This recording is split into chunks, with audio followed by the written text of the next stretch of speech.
diangkat dan dioperasionalisasikan ke dalam setiap sila dalam pelembagaan partai. Misalnya rakyat sebagai sumber kebudayaan, diwujudkan melalui Badan Kebudayaan Nasional. Ideologi pada masa oposisi, menghadirkan kebijakan alternatif, check and balances, dan budgeting policy. Diksi oposisi ini dalam sistem pemerintahan negara, presidensial, kemudian berubah menjadi tidak berada di dalam pemerintahan yang dipraktekkan selama 10 tahun kepemimpinan Presiden SBY.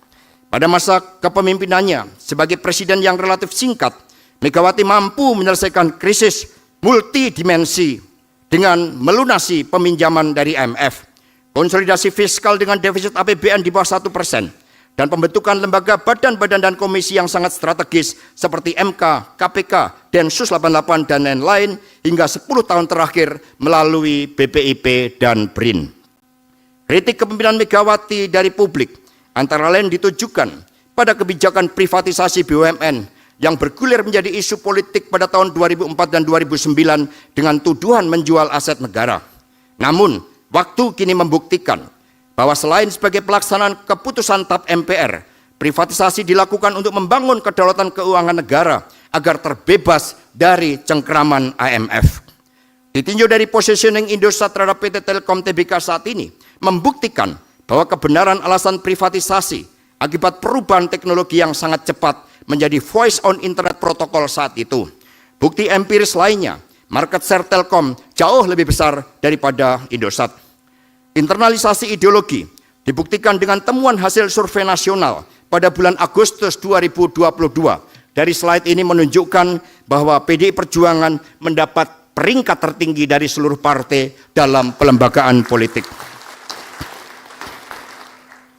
Daya rekat ideologi pada saat ini nampak dari proses kaderisasi melalui kesadaran ideologi, kultur, dan organisasi partai.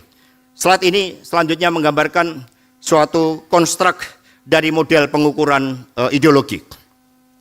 Bab 7 Pelembagaan PDI Perjuangan. Tabel ini menunjukkan pelembagaan partai pelopor melalui 7 prinsip kepemimpinan strategis Megawati. Tradisi intelektualnya misalnya dibangun melalui Balitpus dan Megawati Institute. Aspek visioner terlembaga dalam media pintar perjuangan dengan arsiteknya Prananda Prabowo.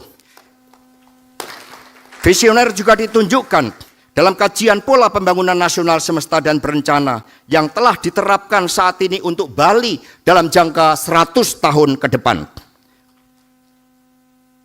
Trajektori pelembagaan PDI Perjuangan dapat ditelusuri dalam hasil-hasil kongres sebagai keputusan lembaga tertinggi partai untuk meningkatkan fungsi partai. Pasca Kongres kelima, kaderisasi semakin terlembaga dengan adanya sekolah partai. Kurikulum kaderisasi menggambarkan kuatnya emotional bonding dengan Soekarno, dilengkapi dengan materi kepemimpinan dan strategic management. Kualifikasi manajemen dan penataan aset partai diakui melalui 2 sertifikasi ISO dan satu-satunya di Asia. Konstruk model pengukuran pelembagaan politik dapat dilihat dalam slide sebagai berikut beserta dimensi yang membentuknya. Bab 8 Ketahanan PDI Perjuangan. Guncangan terhadap pelembagaan partai terjadi pada Pilpres 2024